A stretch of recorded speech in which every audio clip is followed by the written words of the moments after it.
भारतीय कानून ने एक अपराध के लिए एक महिला को फांसी की सजा सुनाई थी और कहा था कि जब तक इसकी प्राण न निकल जाएं, तब तक इसको फांसी के फंदे से उतारा न जाए। उसके बाद उस महिला ने राष्ट्रपति को अपील करते हुए कहा कि राष्ट्रपति महोदय जी, मुझे अपने बच्चे की परवरिश करनी है, मैं अपने बच्चे को उसका भविष्य बनाना चाहती हूँ। तभी राष्ट्रपति महोदय उसकी अपील को खारिज करते हुए कहते हैं, तुम्हें अपने बच्चे की तो फिक्र थी, लेकिन जिसके बच्चों का तुमने कत्ल किया था, तुम्हें उसके बच्चों की फिक्र क्यों नहीं हुई? काश कि तुमने उन बच्चों की फिक्र की होती तो आज तुम ना तो सलाखों के पीछे होती और ना ही फांसी के फंदे पर लटकने के लिए तैयार होती। इसलिए उसकी फांसी को बरकरार रखा, उसकी अपील को खारिज कर दिया गया। आज की जो सच्ची घटना मैं आपको सुनाने जा रहा हूं, इस सच्ची घटना को सुनने के बाद आपका कलेजा बैठ जाएगा।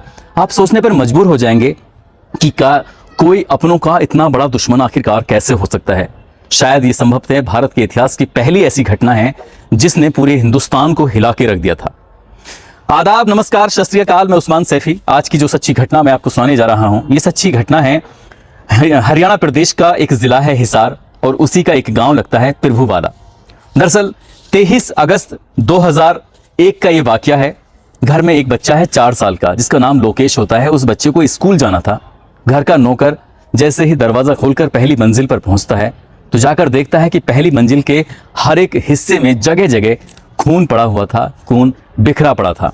बस जैसे जैसे उसके कदम आगे बढ़ रहे थे वैसे वैसे वो जोर से चिल्ला रहा था, रो रहा था, चीख रहा था। घर का वॉचमैन होता है। इस वॉचमैन की पास तक आवाज पहुंचती है। अमर सिंह भी दौड़ता हुआ घर की छत पर पहुंचता है और वहां आने के बाद देखता है कि 1-2 नहीं 9 लाशें पड़ी हुई थी। और 9 लाशें देखने के बाद न केवल वो नौकर बल्कि वॉचमैन दोनों ही गश खाकर जमीन पर गिर जाते हैं।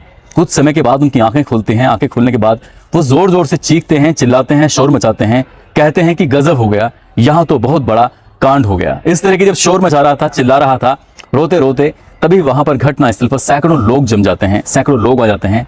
तभी यहाँ पर पुलिस भी आती है और पुलिस आने के बाद सबसे पहले अपनी आंखों से जो देखती है, जो इस बरवाला इलाके के पूर्व विधायक रेलू राम की लाश पड़ी हुई है, उनके बेटे की लाश पड़ी हुई है, उनकी बेटी की लाश पड़ी हुई है, उनकी पत्नी की लाश पड़ी हुई है, 2-3 पोती पोते हैं, उनकी भी लाश पड़ी हुई थी, बेटे की बहू की लाश पड़ी हुई थी। पूरा घर खून से लथपथ था। आखिरकार जो देख रहा था उसकी आंखें भर रही थी। इस नज़ारे को, इस दृश्य को देखने के बाद हर किसी का कलेजा मुंह की ओर आ रहा था। करें तो क्या करें। पुलिस वालों ने एक एक करके बॉडियों को जब उठाना शुरू किया, तभी उठाते उठाते पता चलता है कि एक बॉडी, उसमें थोड़ी गर्माहट है, उसकी नब्ज टटोलने की कोशिश करते हैं तो वो अभी जिंदा है। बस इतना कहना था कि पूरे जिले में ये खबर आग की तरफ फैल जाती है कि रेलू राम के परिवार से अभी 8 लोग मर चुके हैं, लेकिन उनकी बेटी जिंदा है। आखिरकार क्या हुआ था? हर कोई बस यही बात जानना चाहता था कि इस पूर्व विधायक के साथ आखिरकार ऐसा किसने और क्यों किया है। दरअसल इससे पहले कि मैं इस कहानी पे आऊं, मैं थोड़ा सा बताना चाहता हूं रेलू राम के बारे में। रेलू राम का जन्म 4 अप्रैल 1952 को हरियाणा के एक जिला है हिसार, वहां का एक गांव लगता है पिरभूवाला। दरअसल वहां इसका जन्म हुआ था। जैसे जैसे वक्त आगे बढ़ रहा था, ये लड़का पढ़ने लिखने में ज्यादा होशियार तो था नहीं, लेकिन बहुत ईमानदारी के साथ अपने काम को अंजाम दिया करता था और एक ट्रक पर क्लीनर का काम करता था, कंडक्टरी किया करता था। और उसकी किस्मत का सितारा कुछ ऐसे चल निकला कि उसने काले तेल का कारोबार करना शुरू कर दिया। फरीदाबाद के अलग अलग इलाकों में जैसे ही काले तेल का कारोबार कर रहा था, उसके पास धन की कोई कमी नहीं थी। इतना धन कि उसने अकूत संपत्ति इकट्ठी की। घर में अगर कोई आ गया कि मुझे अपनी बेटी की शादी करनी है, या मुझे ये परेशानी है, ये कोई दिक्कत है, तो उसके दर से कोई खाली हाथ नहीं जाता था। वो झोली भर भर के उनको पैसा दिया करता था। कितनी ही बहन बेटियों की शादी की, कितनी ही उसने अकूत संपत्ति इकट्ठी की। 163 एकड़ जमीन उसने खेती के लिए खरीदी, तो 25 एकड़ जमीन में उसने एक आलीशान घर बनाया। ऐसा घर कि पहली मंजिल ही नहीं, दूसरी मंजिल पर भी कार पहुंच सकती थी। वो अपने बेडरूम तक उस कार को लेके जा सकता था। इतनी खूबसूरत घर की लोगों में एक चर्चा का विषय था। दूर दूर से लोग आया करते थे रेलू राम का घर देखने के लिए। और जब लोग इतना खुश होते हैं तो खुश होने के बाद ही इनको बरवाला का विधायक चुनने के लिए मजबूर कर देते हैं। ये हालांकि मना कर रहे थे, लेकिन उन्होंने कहा कि मैं किसी भी पार्टी से इलेक्शन नहीं लड़ूंगा, निर्दलीय ही लड़ूंगा। यदि आपको मुझे वोट देना है तो निर्दलीय ही देना पड़ेगा। लोगों के बहुत प्यारे थे, सबकी मदद करते थे, इसलिए निर्दलीय को ही विधायक बना दिया। और विधायक बनने के बाद इन्होंने दिल खोलकर लोगों पे खर्च किया। जो विधायक निधि में पैसे आते थे उससे कहीं ज्यादा वो खर्च कर देते हैं। लेकिन इसी बीच में या तो इनकी गलती थी या फिर इनकी मजबूरी, ये तो कह नहीं सकते। लेकिन ये 2 शादियां करते हैं। एक शादी होती है ओमवती से और दूसरी शादी करते हैं ये पत्नी कृष्णा देवी से। ओमवती को एक बेटा पैदा होता है जिसका नाम सुनील होता है और दूसरी पत्नी कृष्णा देवी, उनको 2 बेटियां होती हैं। एक बेटी का नाम सोनी उर्फ पम्मी रखते हैं, जबकि दूसरी बेटी का नाम प्रियंका होता है। परिवार में खुशियां ही खुशियां थीं, किसी बात की कोई कमी नहीं थी, सब कुछ ठीक चल रहा था। जो बड़ी बेटी होती है यानी कि जिसका नाम सोनिया उर्फ पम्मी होता है, वो शुरू से ही बचपन से ही दबंग प्रवृत्ति की थी। उसे खेल कूद में ज़्यादा इंटरेस्ट था, ज़्यादा रुचि थी, इसलिए उसने फैसला किया कि वो बड़े होकर ताई कमांडो का काम करना चाहेगी, ताई कमांडो बनना चाहेगी। और यहीं से उसकी ज़िंदगी एक दूसरी पटरी पर चली जाती है। हर कोई यही जानना चाहता था कि आखिरकार रेलूराम का परिवार इतना बढ़िया चल रहा था, इनके पास ज़मीन की किसी भी चीज़ की कोई कमी नहीं थी, किसने इनकी हत्या की है और क्यों हत्या की है। बस सब के सब लोग परेशान थे। 8 लाशों को उठाकर सीधा मोर्चरी भेजते हैं पोस्टमार्टम कराने के लिए, लेकिन बेटी सोनिया की अभी सांसें चल रही थी, उसको जल्दबाजी में यहाँ से उठाकर सीधा हॉस्पिटल लेके जाते हैं। और सभी को इंतजार था कि किसी तरकीब से, किसी तरह से सोनिया को होश आए। तब होश आने के बाद ही उससे पूछा जाएगा कि आखिरकार तुम्हारे साथ क्या हुआ है, क्या नहीं हुआ है। कुछ देर, लगभग 24 घंटे का समय बीत जाता है। हजारों की संख्या में लोग सिर्फ इसी बात को सुनने के लिए इंतजार कर रहे थे। अपने आंखों से कानों से आंखों से देखना चाहते थे, कानों से सुनना चाहते थे कि रेलूराम के परिवार को आखिरकार हुआ है तो क्या हुआ है। 24 घंटे के बाद जब सोनिया को होश आता है तो सोनिया से बातचीत की जाती है। सोनिया से पूछा जाता है कि आखिरकार रात क्या हुआ है। तभी वो बताती है कि रात बहन का जन्मदिन मनाया जा रहा था और हमने इस बहन को सरप्राइज पार्टी दी थी। 23 अगस्त को उसका जन्मदिन होता है और ये घटना है 23 अगस्त 2001 की। लेकिन घर वालों ने, परिवार वालों ने एक सहमति बनाई थी कि 24 तारीख को उसका जन्मदिन पूरी धूमधाम से मनाया जाएगा। असल में उसका जन्मदिन 24 अगस्त को ही होता था, लेकिन सोनिया के कहने पर आकर परिवार के साथ जन्मदिन मनाने की बात तय होती है। यानी कि एक दिन पहले परिवार के साथ और एक दिन के बाद फिर सर्व समाज के साथ उसका जन्मदिन मनाया जाएगा। रात में कुछ लोग आते हैं, आने के बाद इस परिवार की हत्या कर देते हैं, इस लड़की पर भी हमला करते हैं और हमला करने के बाद ये लड़की बच जाती है, लेकिन बाकी परिवार के जितने भी सदस्य थे सबके सब मारे जाते हैं। अब इस लड़की ने कुछ ज्यादा जवाब दे नहीं पा रही थी। पुलिस के लिए कोई ऐसा सबूत हासिल लग नहीं रहा था जिसके आधार पर कह सकें कि किसने हत्या की है और क्यों की है। यही हर कोई सवाल का जवाब जानना चाहता था। पुलिस पर लगातार प्रेशर बढ़ रहा था। मुख्यमंत्री हो या देश के प्रधानमंत्री, ऐसे कौन व्यक्ति था जो ये नहीं जानना चाहता था कि इस विधायक के परिवार की आखिरकार किसने हत्या की है। पुलिस ने अलग अलग एंगल से जांच पड़ताल करनी शुरू कर दी, चाहे बिजनेस के एतबार से हो, चाहे पड़ोसी के एतबार से हो, चाहे उनके विधायक बनने के सफर में किसी से कोई गलती हुई हो, कुछ बात हुई हो। पुलिस हर एक पहलू पर जांच करना चाहती थी। तभी पुलिस के आला अधिकारी रेलूराम के घर जाते हैं और घर जाने के बाद जब देखते हैं कि इतनी आलीशान कोठी, इतना आलीशान घर, इतनी सारी जमीन, दिल्ली में प्लॉट, फरीदाबाद में प्लॉट, अलग अलग जगहों पर उसकी अकूत संपत्ति थी, आखिरकार कुछ ना कुछ तो वजह रही होगी। और उसी वजह को तलाशने के लिए जब रेलूराम के घर की सघन तलाशी ली जाती है तब उन्हें एक डायरी मिल जाती है। जब डायरी मिलती है तो उस डायरी में एक पन्ना था जो कि कुछ मुड़ा हुआ था, जिसकी शक्ल कुछ बिगड़ी हुई थी। उस डायरी को लेकर पुलिस वाले जब उस डायरी के पन्नों को पलटने की कोशिश कर रहे हैं तभी उसमें एक ऐसा लेख लिखा हुआ था जिसको देखने के बाद बड़े बड़े ऑफिसरों की भी सांसें अटक जाती हैं। वो सोचने पर मजबूर थे कि आखिरकार ये कितना सच है, कितना झूठ है, वो समझ नहीं पा रहे थे। तुरंत ही उस डायरी को लेकर वो सीधा हॉस्पिटल पहुंचते हैं। हॉस्पिटल में जाने के बाद उसी सोनिया के पास जाते हैं। सोनिया से कहते हैं कि बेटा, क्या ये डायरी तुम्हारी है? तभी वो डायरी को देखकर सोनिया कहती है, हाँ सर, ये डायरी मेरी है। उसका राइटिंग दिखाया जाता है कि बेटा, क्या राइटिंग भी आपका ही है? वो कहती है, हाँ सर, राइटिंग भी मेरा ही है। बस पुलिस के लिए ऐसा समझ लीजिएगा जैसे कि मंजिल बहुत करीब थी। अब बस लोगों को बताना था कि आखिरकार हुआ क्या है। वही बात सोनिया से जानना चाहते थे। सोनिया से कहा कि तुमने अपने परिवार की हत्या क्यों की है? हम यही सवाल का जवाब जानना चाहते हैं। वो लड़की कहती है, सर, मुझे परेशान कर रहे हैं, मेरी हत्या करने वाले थे, मैं किसी तरकीब से बच गई हूँ, आप मुझ पे ही इल्जाम लगा रहे हैं। कैसी बात करके शर्मिंदा न करिए। और लड़की जोर जोर से रोने लगती है। जब रो रही थी, परेशान हो रही थी, तो ये बात बाहर तक पहुंच जाती है, पब्लिक तक पहुंच जाती है। पब्लिक के लोग पुलिस के प्रति नाराज होते हैं, कहते हैं कि एक लड़की बची है परिवार की, बाकी सब लोग मारे जा चुके हैं, इसे क्यों परेशान कर रहे हो? तभी पुलिस वाले उस लेटर को जब सार्वजनिक करके दिखाने की कोशिश कर रहे थे तो उसकी गूंज उस लड़की के कानों तक भी पहुंच जाती है। दरअसल उस लेटर के अंदर लिखा हुआ था कि मैं अपने परिवार से बेइंतहा नफरत करती हूं, मेरा मन करता है कि परिवार के एक एक सदस्य को मार डालूं, खत्म कर दूं। ये तुम मेरा साथ नहीं दोगे तो सचमुच में से खत्म कर दूंगी। ये वाली बात जब उसमें लिखी हुई थी तो बस पुलिस ने और अगली कहानी, अगली कड़ी से जोड़ने की कोशिश की। पुलिस यहां से सीधा दिल्ली जाती है और दिल्ली में जाने के बाद उस व्यक्ति की तलाश करती है जिस व्यक्ति के लिए यह पत्र लिखा गया था। दरअसल ये पत्र लिखा गया था संजीव कुमार के नाम। संजीव कुमार कोई और नहीं था, जूडो कराटे का खिलाड़ी होता है। और उस खिलाड़ी से इस सोनिया की मुलाकात होती है, क्योंकि ये सोनिया ताई कमांडो की ट्रेनिंग ले रही थी और ताई कमांडो की ट्रेनिंग लेने के दौरान ही संजीव कुमार से उसकी दोस्ती हो जाती है। दोस्ती कब प्यार में बदल जाती है पता ही नहीं चलता है और सोनिया उसके साथ जिंदगी जीने का फैसला लेती है। कहती है जिएंगे साथ, मरेंगे साथ, सब कुछ साथ साथ करेंगे।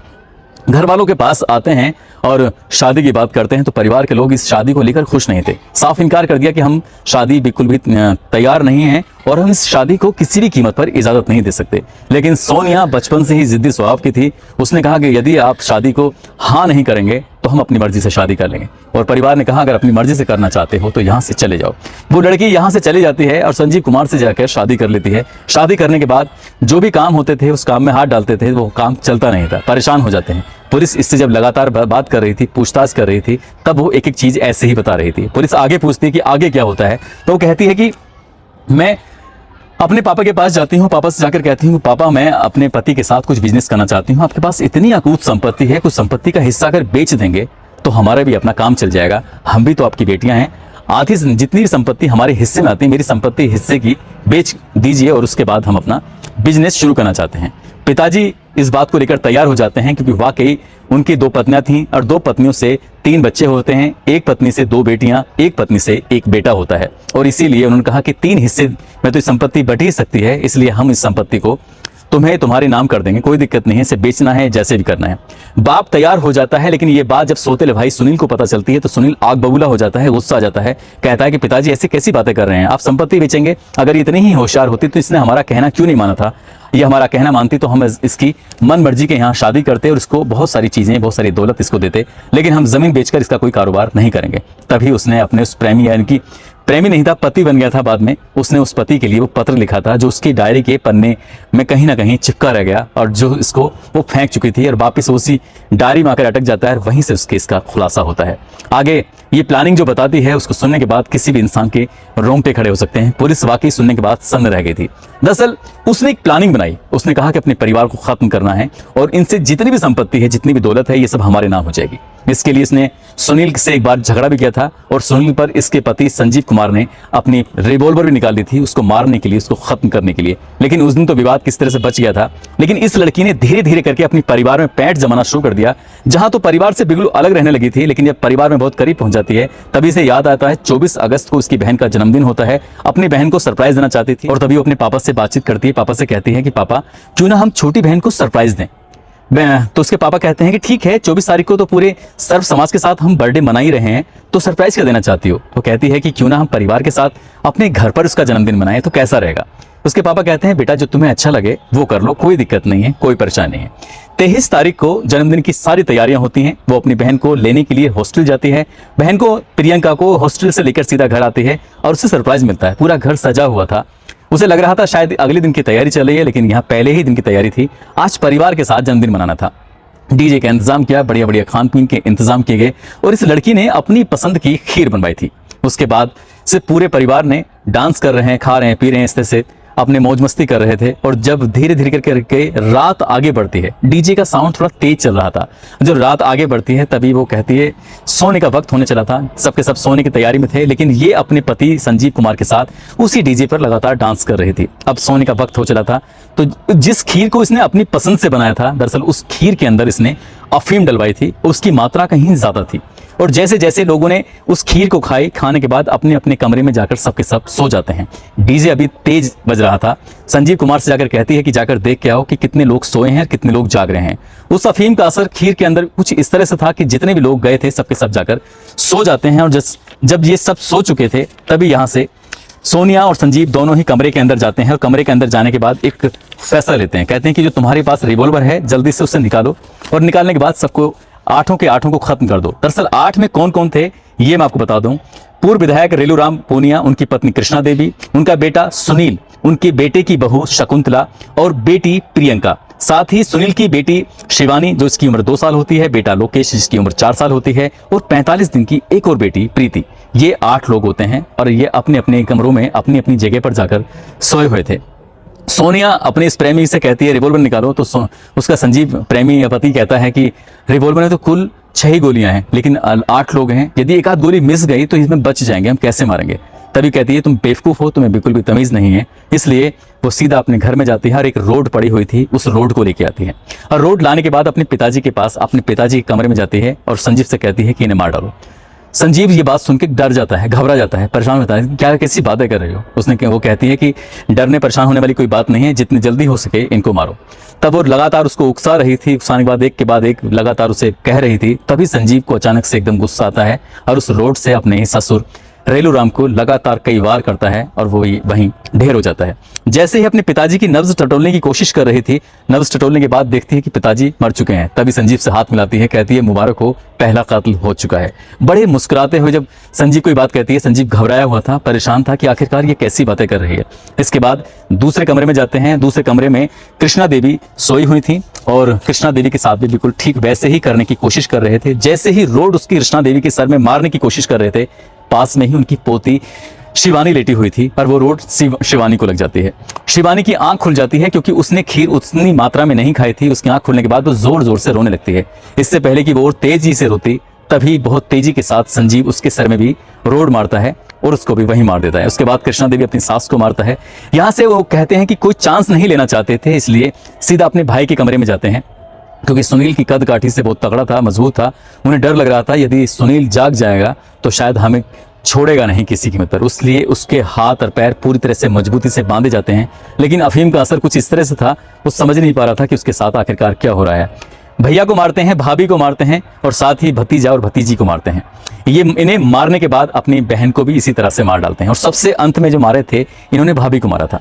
मारने के बाद और लास्ट में जब इसके दिमाग में आता है कि यदि ये बात पुलिस को पता चलेगी, ये पुलिस से जांच पड़ताल करेगी और तू बिल्कुल सुरक्षित पाई गई तो बात खुल जाएगी। इसलिए संजीव, तुम्हें एक रोड मेरे सर में मार देनी चाहिए। जब ये वाली बात आ रही थी तो संजीव घबरा रहा था कि ऐसा ना हो कि कहीं जोर से रोड लग जाए, और वही होता है। रोड सचमुच जोर से लगी थी। उसको लगते ही वो बेहोश हो जाती है और सीधा वो यहाँ से भाग जाता है। वॉचमैन को इस बात का पता ही नहीं चलता। और अगले दिन जब घर का नौकर इस बच्चे को, जो 4 साल का बच्चा जिसका नाम लोकेश है, इसको ले जाने के लिए स्कूल की तरफ जाने के लिए आया था, तभी पता चलता है कि घर के अंदर 9 लाशें पड़ी हुई थी। लेकिन 9 नहीं थी, 8 लाशें थी। एक जिंदा थी, उसी की प्लानिंग थी। पुलिस वालों ने जब उससे पूछताछ की तो वाकायदा कैमरे के सामने उन्होंने अपने जुर्म को कबूल किया। संजीव ने भी अपने जुर्म को कबूल कर लिया था। और जब ये बात अखबारों के माध्यम से पता चलता है तो ये पता चलता है कि एक बेटी ने अपने पूरे परिवार को खत्म कर दिया महज जमीन के लिए। अपने पति को कारोबार कराने के लिए पूरे परिवार को खत्म कर दिया महज जमीन के लिए। और ये बात जब निचली अदालत में पहुंचती है तो निचली अदालत में 31 मई 2004 को दोनों को फांसी की सजा सुनाई जाती है। लेकिन कुछ वक्त आगे गुजरता है। 12 अप्रैल 2005 को मामला हाई कोर्ट में पहुंचता है और हाई कोर्ट इस फांसी की सजा को उम्र कैद में तब्दील कर देता है। इसके बाद लोगों को जब ये बात पता चलती है तो लोग बड़े हैरान थे, परेशान थे कि इस महिला को फांसी की सजा होनी चाहिए। लेकिन एक और बात दिलचस्प मैं आपको बता दूं, जब ये हत्याकांड को अंजाम दे रहे थे तब उसके पास एक 1.5 साल का बेटा भी होता है। और वो 1.5 साल का बेटा उस दिन उसके साथ नहीं था, वो अपनी दादी के साथ दिल्ली में था। इसलिए उस घटना स्थल पर वो मौके पर मौजूद नहीं होता है। और 1.5 साल का जो लड़का है वो अपनी दादी के यहाँ दिल्ली में था। तो उसके बाद ये सुप्रीम कोर्ट की तरफ से 12 अप्रैल 2005 को ये फांसी की सजा को उम्र कैद में तब्दील कर दिया जाता है। लेकिन लोगों को गुस्सा आता है तो फिर 15 फरवरी 2007 को सुप्रीम कोर्ट उस फैसले को पलटता है और फांसी की सजा को बरकरार रखता है। जब फांसी की सजा बरकरार रखी जाती है तब 23 अगस्त 2008 को सुप्रीम कोर्ट में जो दया याचिका डाली गई थी उसको खारिज कर दिया जाता है। कहा जाता है कि इनको फांसी ही दे देनी चाहिए और इसके लिए वाक़ादा 26 नवंबर 2007 को तारीख मुकर्रर कर दी जाती है कि इनको फांसी पर लटका दिया जाए। लेकिन तारीख भी आती है लेकिन फांसी पर उनको लटकाया नहीं जाता। और इसी बीच में 2007 में ही संजीव अपनी तरफ से एक राष्ट्रपति को अपील भी करता है, अपील डालता है और अपील भी वो खारिज हो जाती है। और एक वक्त ऐसा भी आता है सन 2013 में प्रणब मुखर्जी के यहाँ पर सोनिया उर्फ पम्मी ये अपील करती है, कहती है कि साहब मेरा बच्चा अभी छोटा है, मैं अपने बच्चे की परवरिश करना चाहती हूँ, इसलिए मेरे बालक को, मेरे बच्चे को उसकी परवरिश करने के लिए, उसका भविष्य संवारने के लिए मुझे माफ़ कर दीजिए, मुझे जेल से रिहा कर दीजिए। बात जब जेल से रिहा करने की आती है तो प्रणब मुखर्जी इस बात को सुनने के बाद बहुत ज़्यादा परेशान हो जाते हैं। वो कहते हैं कि इन्हें किसी भी कीमत पर बख्शा ना जाए जबकि फांसी ही दी जाए। और उसकी अपील को भी खारिज कर दिया जाता है।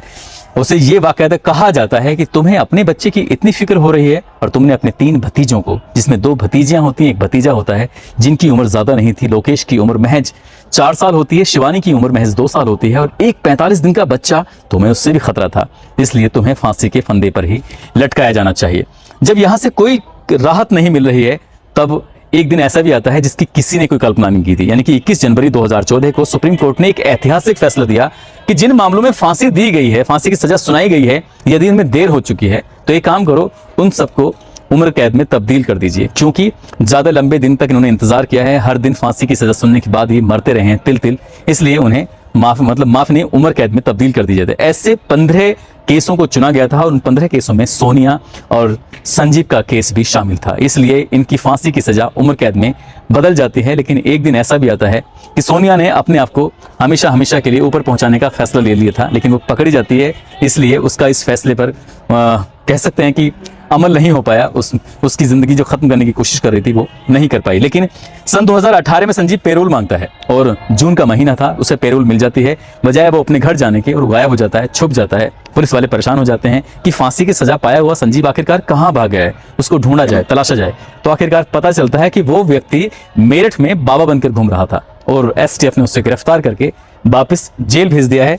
ये महिला और उसका प्रेमी कहें, पति कहें, क्या कहें, जिन्होंने इतना बड़ा अपराध किया है, वो आज भी सलाखों के पीछे अपनी जिंदगी गुजार रहे हैं। एक एक दिन रो रो के बीत रहा है। और जो लड़का है उसकी उम्र लगभग 22 साल के आसपास हो चुकी है, 22-23 साल के आसपास। वो जवान हो रहा है, अब उसने शादी की है, नहीं की है, उसे अपनी माँ के बारे में क्या पता है, क्या नहीं पता है, ये तो हम नहीं जानते। लेकिन उन्होंने जो अपराध किया है वो वाकई बहुत भयानक अपराध था और इस अपराध को किसी भी कीमत पर क्षमा योग्य है ही नहीं। दोस्तों, जाते जाते आपको बताते चलें कि कुछ लोगों के जन्मदिन हैं, जिसमें ताबिश मोइन मुजफ्फरनगर से हैं, सुनील कुमार हैं, माधव देवासी जोधपुर से हैं, मोहम्मद दिलशाद शामली से हैं। इनको जन्मदिन की बहुत सारी शुभकामनाएं, बहुत बहुत मुबारकबाद। साथ ही इस घटनाक्रम को सुनाने का उद्देश्य किसी को परेशान करना नहीं है, किसी का दिल दुखाना नहीं है, बल्कि आपको जागरूक करना है, आपको सचेत करना है। आप जहां भी रहें अपना ख्याल रखें, सुरक्षित रहें। जय हिंद, जय भारत।